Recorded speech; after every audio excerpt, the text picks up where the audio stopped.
The Benjamin Dixon Show is only possible with listener support.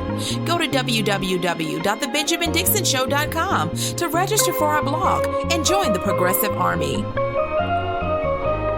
Welcome, ladies and gentlemen, to the Benjamin Dixon Show. I am your host, Benjamin Dixon. Today is November 7th, Thursday, November 7th, 2019. Thanks so much for joining us. I normally try to get you a podcast out earlier in the daytime, but so much has happened today and that's connected to yesterday. Let's talk about endorsements.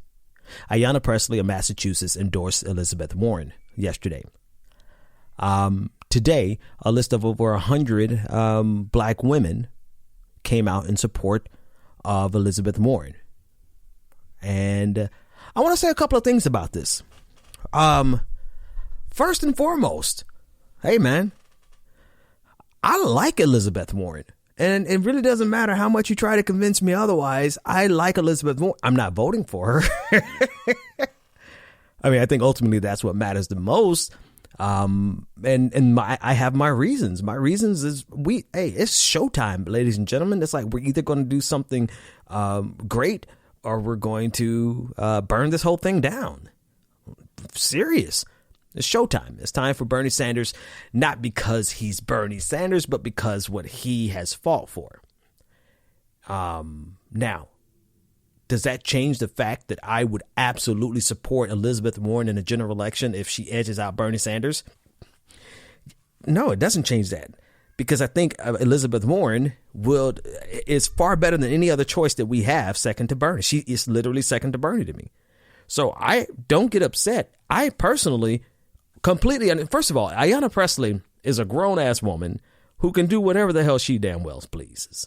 OK, that's first and foremost. Second of all, she's from Massachusetts. It makes sense for Massachusetts politics for her to endorse Elizabeth Warren. And number three, Elizabeth Warren is not a bad alternative, a second pick. All right. So good on her. Do what you do, Ayanna. I mean, the reason I'm putting it this way is because I think we need to breathe. Now, I'm going to be fair. I have not seen a whole lot of vitriol from Bernie supporters towards Ayanna. I cannot say that I have seen that. And I mean, if the audience, I will criticize Bernie supporters first and foremost. And I have to be fair. I just don't see a whole lot of it. The little bit that I do see, it's worthwhile mentioning, only because I want us to master this. Not that I just not, and this is not because of any of my lofty philosophical idealism. I don't want you to master this because I want you to be a better human being. I want you to master this because we got to win politically. Like, we're going to need, if Bernie wins, we're going to need those people. We're going to need that entire squad. We're going to need those black women. That's number one. Number two, you don't want to go to war with the people on that list. Can I just reassure you of something? You do not, Bernie Sanders supporters, and I don't think that you are, and I think you're smarter than this, and I haven't seen any inclination that that's going to be the case. But I know the women on that list, some of them. Some of them I know personally. Hell, Anoa Chunga's on that list. That's my homegirl. And I still rock with her to this day. Amani Gandhi, she's on that list. I know her well. I know her well enough. I can't call her a friend, but we know each other. There are people on that list who we do not want to go to war with under any circumstance. And I think this is a perfect opportunity for us to demonstrate how politics can be. We have a difference of opinions. I think Bernie's better. Anoa thinks that Elizabeth Warren is going to be better. You know what I mean? We have a difference of opinions. I think that Elizabeth Warren is not going to deliver on Medicare for all in the way that we need her to. So that's the primary reason I'm verbally, openly, and vocally supporting Bernie Sanders. They think otherwise. They think she's going to deliver. There are other things that are at play here, in my opinion. And I don't want to speculate too much because it is my opinion. But if I were to give you my opinion, I would say this. There's so many things that go into this. And you have to ask yourself the question, like, that space, that there is a space that Elizabeth Warren is providing for these black women activists in a way that we should ask, how can we mirror that? There's literally nothing wrong with us pausing and saying, how could Bernie Sanders' team mirror that? Because he's going to need to mirror it once we get to the general election. Y'all see how I keep sliding that in there? I'm not trying to throw shade. I'm just saying Bernie's going to win this thing. And so we should ask, what did Elizabeth Warren do? Because as you all know, like, and maybe I should just have a no on the show, but I think I'm representing her fairly enough for us to, for her not to show up in my house and beat my ass. But you guys know, Noah was one of Bernie Sanders' biggest supporters in 2016. So I think it's a valuable question to ask, what happened between 2016 and 2019 that would cause her, along with other people who supported Bernie Sanders previously, to shift from Bernie Sanders to Elizabeth Warren? And if there's something substantive there, how do we address it? And how do we mobilize it, right? How do we put it into action to service that community? Now, from what I hear, there are going to be a couple of other things rolled out. They're going to have like 100 black people for 100 black women for Bernie. And I'm sure you could find 100 black women who support Bernie. Absolutely. Without a shadow of a doubt, you can find 100 black women who support Bernie. But I want to reiterate is that you don't want to make this a thing unnecessarily, because that particular crew, they're wrecking. They know how to wreck some shit. I'm just, if you look at the names on that list, they are social media influencers. And can I scale it for you? I've seen them in action, and I would just tell you, those are the people I want on my side and not fighting against me.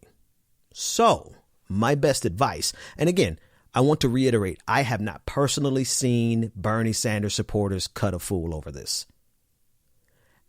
I just want to preemptively say, in case anybody is thinking about making a going to war over this, keep in mind, they have the right to endorse whoever they want to endorse, just like Ayanna Pressley. Like, they have the ability to make the decision for themselves.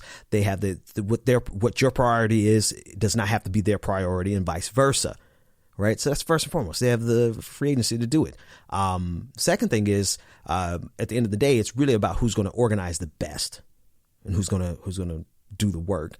And that's what's going to determine whether it's going to be Elizabeth Warren who wins or Bernie Sanders who wins. God forbid anyone else. Everybody else is out of the question.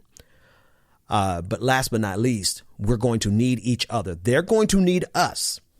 If Elizabeth Warren out-organizes Bernie Sanders, which I don't really foresee happening, but if it happens, they're going to need us. And if we win, we're going to need them. We cannot win this without, honestly, we can't win it without who they represent and what they represent. We can't. We cannot. And I don't think it's wisdom for anyone to, in a moment of hubris, to say, well, let's see about that. Well, that would be tragic and unnecessary, especially because Bernie and Elizabeth Warren are literally the only two options that are viable, and they are the best options out of this entire batch. And I would gladly see Elizabeth Warren be the vice presidential pick. All right, that's it about endorsements. We want them on our team, so keep doing good and just wish them well and out-organize them. But when I tell you, the people on that list, they're certified organizers, hitting the ground, making phone calls, sending emails, personal relationships. So my advice is that we replicate that and just hit the ground running hard, because I need some Medicare for all. And I got student loans that I have absolutely no oops, I'm not going to say that on the record. All right. Go to www.patreon.com/The BPD Show and support The Benjamin Dixon Show. And as always, at this point of the show, I'd like to take a minute to thank all of our newest patrons, without whom this show is not possible. Special shout out to Greg Feltman. Thank you so much for becoming a patron. I really appreciate it. Nick, thank you for joining the crew. I appreciate that. And Claire, thank you for becoming part of the family. Thank you for the three of you. Thank you so much for becoming patrons. It really is critical, and it's definitely a big help. It helps us to do what we do. I want to set a general goal. I want to announce on the show a goal. If we get to 500 patrons, I'm going to stop playing around with you guys, and I'm going to drop. I'm going to drop a song. I'm going to drop 18 bars of me just ripping it on one of these tracks that I have in here. And when I tell you, obviously, you know me, I'm not going to put something out unless it's fire. So we get 500 patrons by the end of the year. I'm going to drop a track. I have no idea what the subject is going to be about, but I guarantee you it's going to be dope.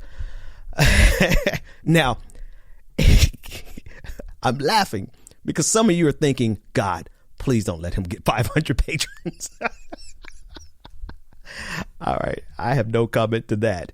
But every time we get 5 new patrons, every day we get 5 new patrons, I'm going to drop something. We're going to have a patron party and celebrate because why not?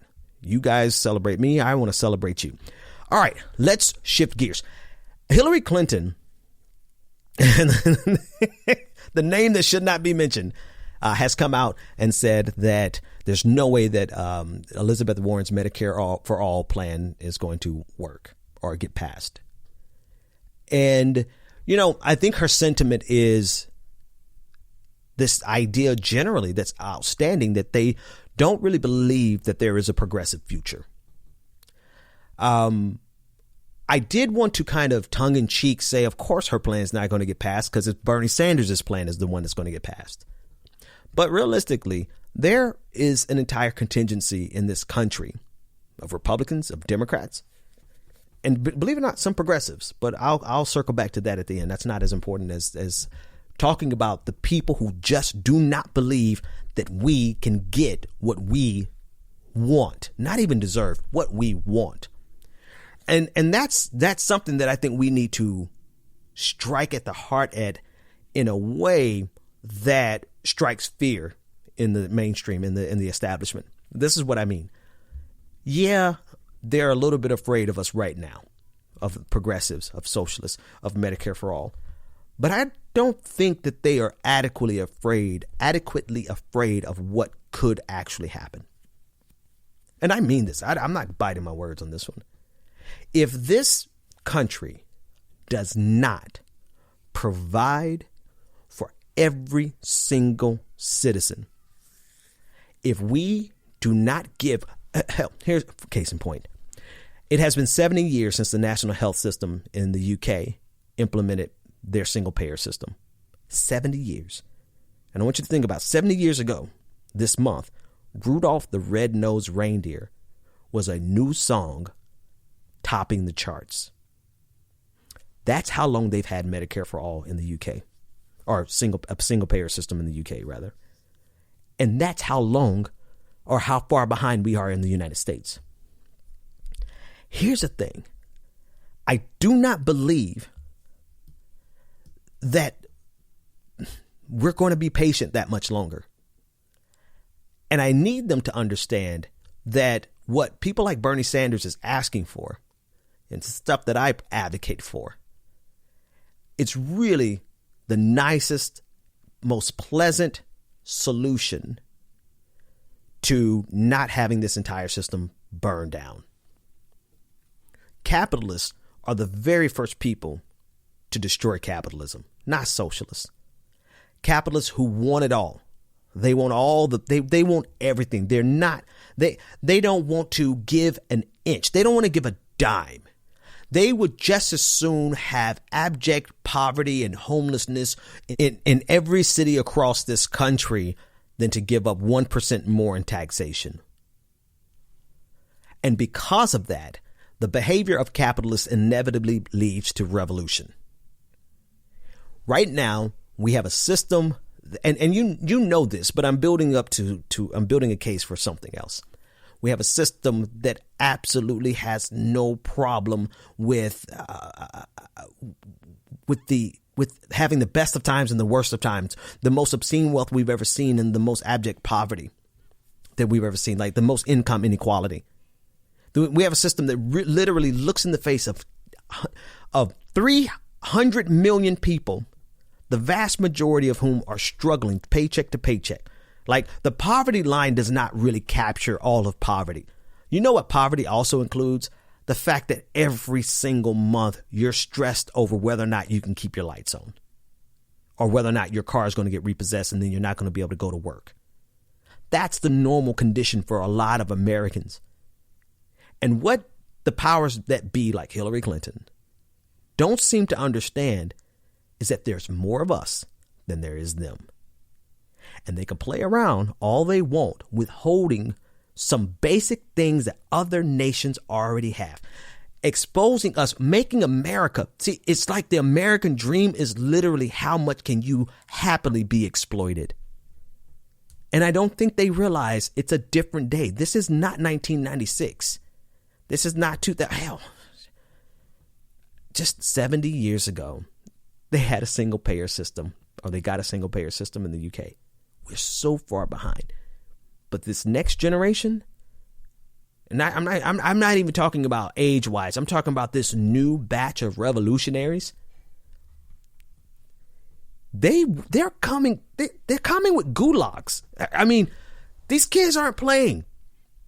And for them to be afraid of Elizabeth Warren's plan that doesn't even go as far as Bernie Sanders' plan, it's really their own type of poker. It's really them trying to sandbag the entire conversation by saying that Elizabeth Warren is too radical. So Bernie Sanders is too radical. And what I'm trying to tell them is, if y'all don't take Bernie Sanders' solutions, man, there's going to be some full-blown communists coming to burn this shit down. And they might just do it democratically, because there are more people who are, and again, I want to emphasize, when I say burn this shit down, I mean burn the establishment down. I mean, take control of this country using democratic means and then giving us what we ask for and what we demand. There's more people in poverty than there are people successful. So if the right messenger comes out here and tells the poor people of this country to rise up and go to the polls, they'd have to suspend democracy in order to stop us. And we have the tools now more than ever to be able to get that kind of message across. So what am I saying? I'm saying we need to make them afraid of what's really out here. And not just some, social media, Twitter DMs talking about a revolution. No. I mean, in some actual organizing of people who never voted before, and letting them know that there's more of us than them, and that we literally have the capacity and the ability to change this country from the inside out. And when we write checks from the government, it won't be checks going to bankers. It won't be checks bailing out Wall Street. It won't be checks to the military industrial complex. We're going to have the system write checks to the working class, to Main Street.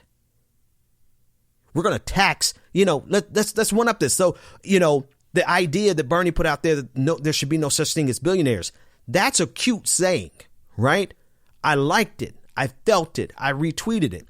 But the thing that they're really afraid of is that if we let them know you can get $1 billion and we're taxing everything else. And you know what? We have the votes to do it. Like there's a difference between the ideal revolution. Here it is. It's the conversation that I had with you a couple of weeks ago. Construct versus reality, right? Concept versus construct. The concept of revolution is something that we could talk about all the time, and people could dream it up in a whole lot of different ways. But sometimes in practice, it becomes a practical policy that we actually will get the votes for and make it happen, which is there's a salary cap in the United States. Do you know that's actually a moderate suggestion? We had something like that back in the 60s. Right now, it's considered radical, but I think it's only radical because it's actually doable. Why? Because we outnumber them.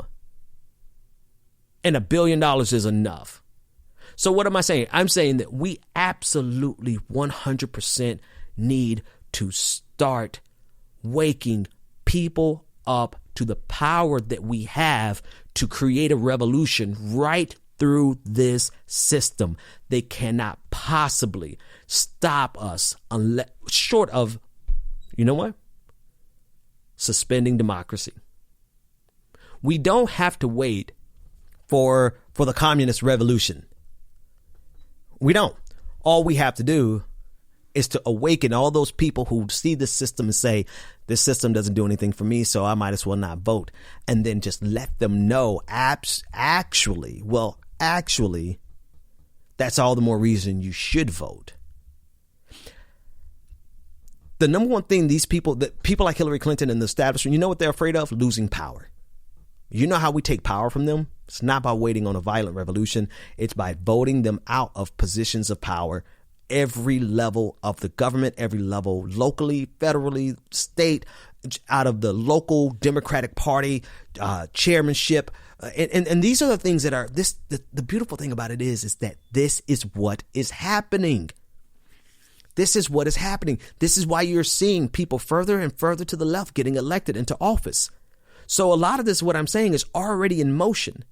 And the way I think we can accomplish even more quickly is by helping them to understand that Bernie Sanders is actually not the person that they should be afraid of. Who they should be afraid of is who's going to be the next socialist to come after him if America doesn't fix the problem now. That's who they should be afraid of, because that person isn't going to say something along the lines of, we don't want billionaires. They're going to say something along the lines that we're going to cap you at $50 million and tax everything else above it. Bernie Sanders' socialism is kind, it's gentle, it's pleasant, and it saves capitalism. You guys better take him up on his offer before Che comes around the corner and says, workers of the world unite.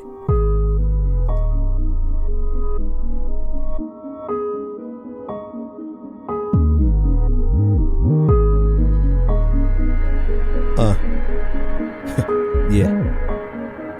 All right. I'm going to give you a little sample here. Yeah. Okay. Yeah. Listen. Go to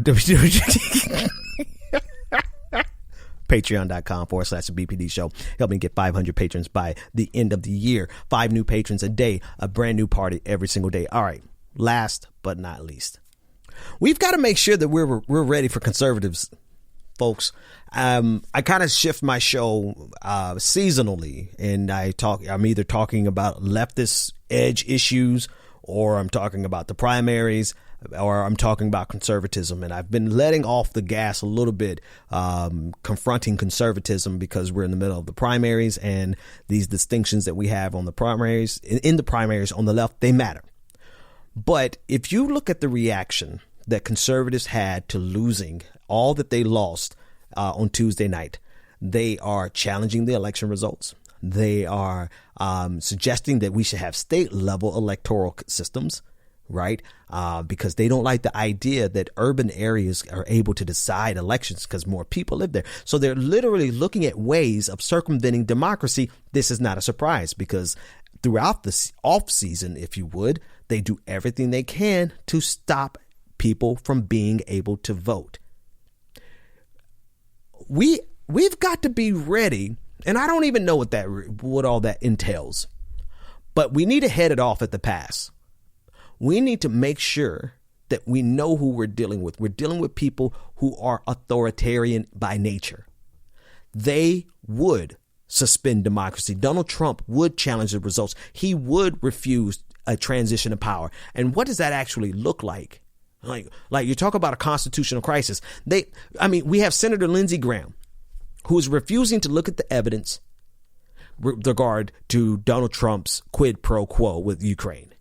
Just simply said, I'm not going to look at it.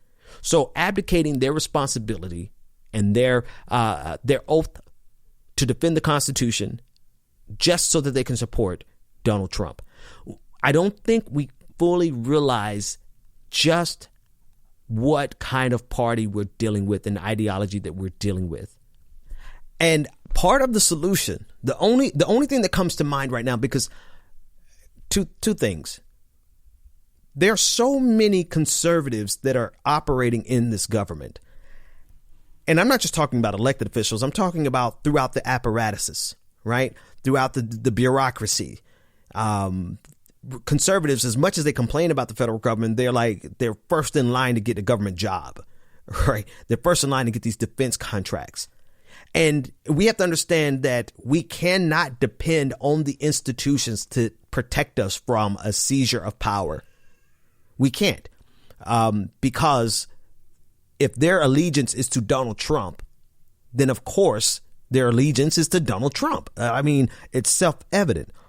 And we've seen the Republican Party capitulate over and over and over again to Donald Trump for fear of Donald Trump and because of their personal desire to obtain and maintain power. So we can't count on the bureaucracies to save us. We can't count on the institutions to save us, because if Donald Trump has demonstrated anything, he's demonstrated that he understands the fatal flaw of American institutions. And that is simply disregarding norms, standards, protocols, expectations. Just ignore it. Because so much of our system is predicated on us abiding by unspoken principles and rules that we simply, like the peaceful transition. There's literally, who's going to enforce it? Who's going to enforce a peaceful transition? So it's not a guarantee, and it's very likely, because of the nature of this administration, that could possibly be a thing that we need to be prepared for. How do we be prepared for it if we're not in these agencies and we're not in the bureaucracies? I don't want to sound cliche, and I don't want you to start thinking that the Benjamin Dixon show is the Bernie Sanders show. Because this is not about Bernie Sanders as the man so much as what is the only tool that we have in response to a treacherous regime that would seize power and maintain power if it could. And we have a madman in the White House, a man who's so obsessed with his own ego that he would try it. And the only thing I see that we can do, because we don't have the reins of the institutions and we're not in the leadership in bureaucracies, and we see that there's a potential for the bureaucracies and the institutions to just go along with Donald Trump because they have here to this point not challenged Donald Trump. The only thing that can stop something like the Republican Party is a mass movement so big that there's absolutely no way they can deny it. And the only person I see who's galvanizing that type of movement is Bernie Sanders. And so the answer to this regime, this Trump regime, this conservative obsession with power, this conservative propensity to ignore the Constitution, millions of people who would go to the doorsteps of the White House and say, "I'm sorry, sir, but it's time for you to leave." And the only thing Donald Trump could say, it's like Senator Organa in Star Wars. And so it is.